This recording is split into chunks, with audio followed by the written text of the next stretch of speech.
વિચારીને બોલવાનું લ્યા ને કઈ ખાલી મજા નહીં આવે.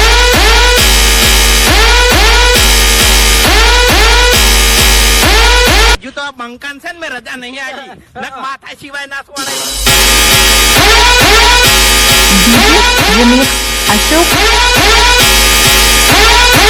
અમાર જેવા નહીં તમને કહું અમે બે જણા બજારમાં ભેગા થાય ને એટલે ગમે એવાને બૂમ પડાવવા હોય.